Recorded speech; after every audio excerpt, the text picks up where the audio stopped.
வணக்கம் நண்பர்களே. ஆன்லைன் சூதாட்டம் கேள்விப்பட்டிருப்போம். இது தேர்தல் ரிசல்ட் சூதாட்டம். இதில் 25,000 கோடி புரள்வதாக அந்த சுழற்சி நிதி இருப்பதாக ஒரு தகவல்கள் கூறுகிறது. எந்தெந்த நகரங்களில் நடைபெறுகிறது, எந்த மாநில சட்டசபை தேர்தலில் அதிகம் பெட் கட்டப்படுகிறது, ஆன்லைனில் எவ்வளவு, ஆஃப்லைனில் எவ்வளவு, இவை அனைத்தும் விரிவாக இந்த பதிவில் நீங்கள் தெரிஞ்சுக்கலாம். 25,000 கோடி பயங்கர எலெக்ஷன் பிஸ்னஸ். இதுக்கு பின்னாடி செயல்படுற விதங்கள் என்ன? இந்த எக்ஸிட் போல், அதாவது தேர்தலுக்கு பின்பு வெளிவருகிற கருத்து கணிப்புகள், இதன் அடிப்படையிலும் இந்த சூதாட்டம் நடக்கிறது. இது ஒரு சூதாட்டம் தான். யார் ஜெயிப்பாங்க, யார் தோப்பாங்க, யார் எவ்வளோ ஓட்டு பிரிப்பாங்க, யார் யாரோட கூட்டணி செய்வாங்க, இவ்வளவும் அடங்கியிருக்கிறது இந்த சூதாட்டத்தினுடைய பின்னணியில். என்ன நடக்கிறது இந்தியாவுக்குள், அதுவும் தேர்தல் நடைபெற்ற மாநிலங்களில்? இதோ அதன் விவரங்கள். தேர்தல் திருவிழா முடிஞ்சிடுச்சு அப்படின்னா கூட இந்த பிஸ்னஸ் இன்னும் முடிவுக்கு வரல. எந்த கட்சி ஆட்சியை பிடிக்கும், எந்த வேட்பாளர் வெற்றி பெறுவார் அப்படிங்கிற பரபரப்புகளாக இருக்கும் இல்லையா? குறிப்பாக இந்த ஸ்டார் அந்தஸ்து உள்ள, நட்சத்திர அந்தஸ்து பெற்ற வேட்பாளர்கள், அது அவங்க நிற்கிற தொகுதியில் யார் வெற்றி பெறுவாங்க, எந்த நட்சத்திர வேட்பாளர் வெற்றி பெறுவார் அப்படிங்கிறது தான் இப்போ களை கட்டி இருக்கதா சொல்கிறாங்க. அந்த ரிசல்ட் தான் இப்போ களை கட்டியிருக்கு. சூதாட்டம். திமுக, அதிமுக, தாவேக கட்சிகளுக்கு தனித்தனி ரேட்டு. தனித்தனி ரேட்னா என்ன? இப்போ ஒருத்தர் திமுக வெற்றி பெறும்னு சொன்னார்னா அதுக்கு ஒரு ரேட்டு, அதிமுக வெற்றி பெறும்னு சொன்னார்னா அதுக்கு எவ்வளோ ரேட்டு, தாவேக வெற்றி பெறும்னு சொன்னார்னா அதுக்கு ஒரு ரேட்டு. இது பெட் கட்டணும். இதில் தமிழகத்தில் பெரும்பெரும் கோடீஸ்வரர்கள் மட்டுமே பங்கு பெறும் இந்த சூதாட்டத்தினுடைய இந்த இன்றைய மதிப்பு 25,000 கோடி அப்படின்னு ஒரு விவரமறிந்த வட்டாரங்கள்லேருந்து வருது. அப்போ தேர்தலை எதிர்கொண்டிருக்கும் மேற்கு வங்கம், அஸ்ஸாம் உள்ளிட்ட மாநிலங்களும் தேர்தல் ரிசல்ட் சூதாட்டம்ங்கிறது இருக்குது. அந்த மாநிலத்திலையும் இருக்குது. இந்த சூதாட்ட ஒர்க்கு எப்படி நெட்வொர்க் எப்படி செயல்படுது, கருத்து கணிப்புகளுக்கும் இந்த சூதாட்டத்துக்கும் இடையே உள்ள தொடர்பு என்ன, இதுதான் இப்போ நம்ம இன்னும் கொஞ்சம் அடுத்த ஸ்டெப்பில் போய் இதை விரிவாக பார்க்க போகிறோம். அப்போ தேர்தல் ரிசல்ட் சூதாட்டத்தில் கடந்த காலங்களில் பங்கு பெற்ற சில தொழிலதிபர்கள் அவங்க சொல்கிற விஷயமா வட்டாரங்களில் தெரிவிக்கிறது என்னென்னா, இந்த சூதாட்டம் முழுவதும் நம்பிக்கையின் அடிப்படையில் தான் நடத்தப்படுது. கிரிக்கெட், குதிரை பந்தயம், பறவை பந்தயங்கள், சில இடங்களில் அந்த பறவையை பறக்க விட்டு இது பண்ணுறது, பறவை பந்தயங்களுக்கு பெட்டு வைப்பது போல தான் தேர்தல் ரிசல்ட்டுக்கும் பெட்டு வைத்திருக்காங்க. ஒவ்வொரு தேர்தல் சமயத்திலும் இது நடைபெற்றுருக்கு. ஆன்லைன், ஆஃப்லைன் அப்படின்னு 2 விதத்தில் இந்த சூதாட்டம் நடைபெறுது. பாலி மார்க்கெட், கல்ஷி, ப்ரிடிக்ஷன் போன்ற மார்க்கெட் சூதாட்ட இணையதளங்களில் தான் இது நடக்கும்.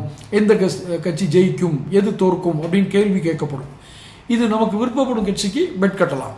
அமெரிக்க டாலரில் தான் இதை கட்ட முடியும்னு சொல்கிறாங்க.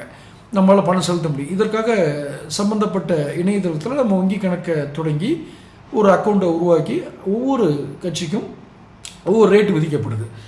திமுக மேலே ஒரு உதாரணம், திமுக மேலே அதிகமான பேர் பெட் கட்டியிருந்தால் அந்த கட்சியினுடைய மதிப்பு உயர்ந்து ரேட்டும் உயரும். அதிமுக மேல் குறைவான ஆட்கள் தான் கட்டியிருக்காங்க அப்படின்னா அதன் மதிப்பு சரிந்துடும். இது ஷேர் மார்க்கெட் மாதிரி தான் இந்த சூதாட்டம் செயல்படுறதா சொல்கிறாங்க. உதாரணத்துக்கு இப்போ திமுக வெற்றி பெறும் அப்படி $100 நம்ம பெட் கட்டினா நமது கணக்கில் அதை வர வச்சுக்குவாங்க. நம்ம அந்த இணையதளத்தில் தொடங்கின கணக்கில் தேர்தல் ரிசல்ட்டில் திமுக வெற்றி பெற்றதுன்னா அசலோடு சேர்த்து $110 கிடைக்கும். ஒருவேளை திமுக தோத்துச்சுன்னா $100 போச்சு. இதுதான் இந்த சூதாட்டத்துடைய அடிப்படை விதியாக சொல்கிறாங்க. இந்த சூதாட்டத்தில் இந்த இணையதளங்களில் மத்திய அரசால் எப்போது தடை செய்யப்பட்டிருக்கு. ஆனாலும் கூட VPN அப்படிங்கிற ஒரு டெக்னாலஜி மூலமாக அதை பயன்படுத்த முடியுது தான் இதில் இருக்க பெரிய சோகம்.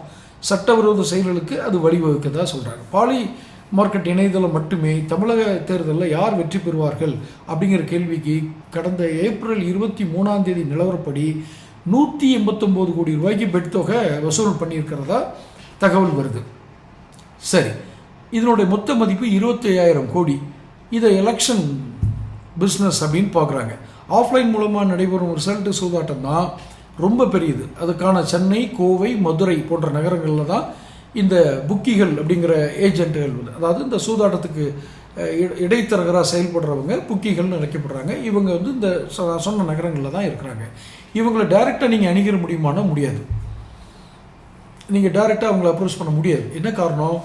அவங்களுக்குன்னு ஒரு நெட்வொர்க் இருக்கும். ஏற்கனவே இதில் அனுபவப்பட்ட ஒரு நபர் சொன்னால் தான் நீங்கள் அந்த புக்கிங்களே அணுக முடியும். அப்போது இந்த ஆஃப்லைன் சூதாட்டத்தில் நுழைவு தொகையே 1 கோடி. சாதாரணமானால் செய்ய முடியாது.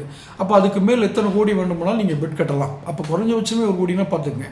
ராஜஸ்தானை சேர்ந்த சில டீம்கள் தான் இந்த சூதாட்டத்தை இந்தியா முழுவதும் நடத்திட்டு இருக்கிறதா சொல்கிறாங்க.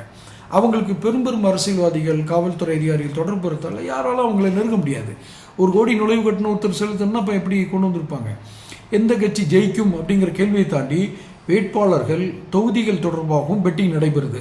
உதாரணத்துக்கு காரைக்குடியில் சீமான் ஜெயிப்பாரா தோப்பாரா அப்படிங்கிற கேள்வி பல கோடிக்கு பெட் கட்டப்பட்டிருக்கதா சொல்கிறாங்க. காரைக்குடியில் திமுகவுக்கு எத்தனை சீட்டுகள் கிடைக்கும், கூட்டணி அரசாங்கம் அமையுமா அப்படிங்கிற, அல்லது தனிப்பெரும்பான்மை அரசு அமையுமா, அன்புமணி தலைமையிலான பாமக எத்தனை தொகுதிகளை பெறும், ஐயா ராமதாஸ் என்ன இது கிடைக்கும் அப்படின்னு அரசியல் சூழ்நிலைக்கு ஏற்ப இந்த கேள்விகள் கேட்கப்பட்டு கொண்டே இருக்கும். இதற்கான பதிலை ஃபோனில் மட்டுமே பேசி நீங்கள் பெட் கட்ட முடியும். ரொம்ப முக்கியம். பணத்தையும் ரொக்கமாகவே பெற்றுக்குவாங்க. பெரும்பாலான ஏஜென்ட்டுகள் ஒரு சிலர் மட்டுமே இந்த பிட்காயின் வாங்குறாங்க. நாம் கொடுக்கும் பணமெல்லாம் கேமன் தீவுகளுக்கும் லக்சம்பர்க் தீவுகளுக்கும் மொனாக்கோ உட்பட்ட வரி சொர்க்க நாடுகள்னு சொல்கிறாங்க. அது இங்கெல்லாம் வரிகளில் ஒரு பெரிய நெருக்கடி இருக்காது. அந்த நாடுகளுக்கு ஹவாலா முறையில் அனுப்பப்படுது. அங்கேயும் சில கம்பெனிகளை வச்சு அதை ஒயிட்டாக மாற்றிடுறாங்க. முழுக்க இந்த நம்பிக்கை சார்ந்து தான் நடக்குது. கொடுத்த பணத்திற்கு கணக்கு எதுவும் கிடையாது. பெட் செலுத்தின கட்சி ஜெயிச்சுட்டா அசலுடன் வெற்றி தொகையும் நம்ம சொன்ன இடத்துல டெலிவரி பண்ணிடுவாங்க. இது ஒரு ஹவாலா மெத்தட் தான். பொதுவாக எல்லாத்துக்குமே தெரிஞ்சிருக்கும். சட்டபூர்வமாக இல்லாட்டியும் கூட இந்த ஹவாலா நெட்வொர்க் எப்படி வேலை செய்யுதுன்னு மிக 200%, 300% நம்ம நம்பிக்கையின் அடிப்படையில் மட்டுமே செயல்படுறது இந்த ஹவாலா பிஸ்னஸ் தான்.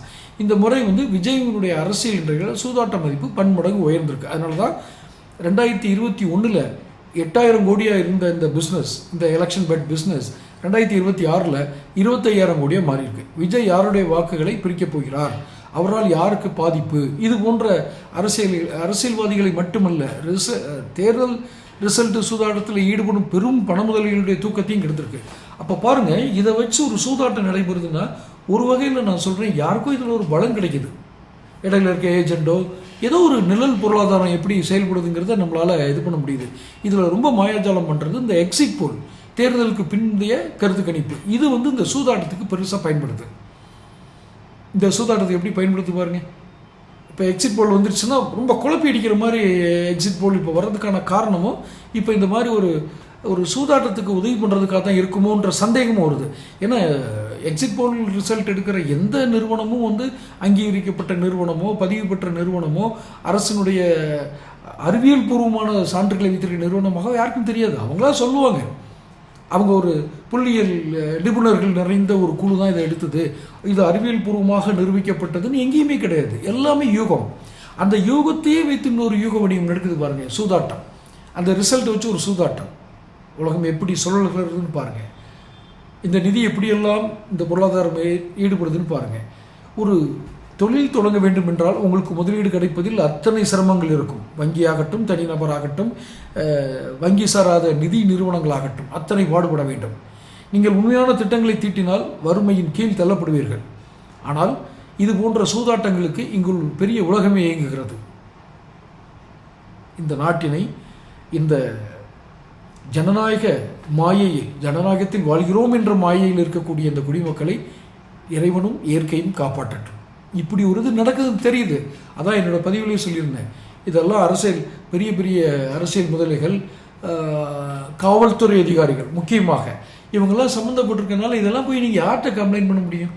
இல்லை எப்படி இந்த புகாரை ஏற்றுக்குவாங்க? அந்த புகார்லாம் எப்படி நீங்கள் நியாயமாக விசாரிக்கப்படும்? எந்த இடத்துலையும் நியாயமாக விசாரிக்கக்கூடிய வாய்ப்புகள் இல்லை. இதுக்கு அப்பாற்பட்டு தான் நீங்கள் எங்கேயாவது ஒரு தீர்வு எடுத்துக்கணும். தொடர்ந்து பேசுவோம். பதிவுகளை பெறுவதற்கு சேனல் சப்ஸ்கிரைப் பண்ணுங்கள், நோட்டிஃபிகேஷன் பெல் பதிவு பண்ணுங்கள். உங்களுடைய கருத்துக்களை கமெண்ட் பாக்ஸில் பதிவிடுங்க. நன்றி.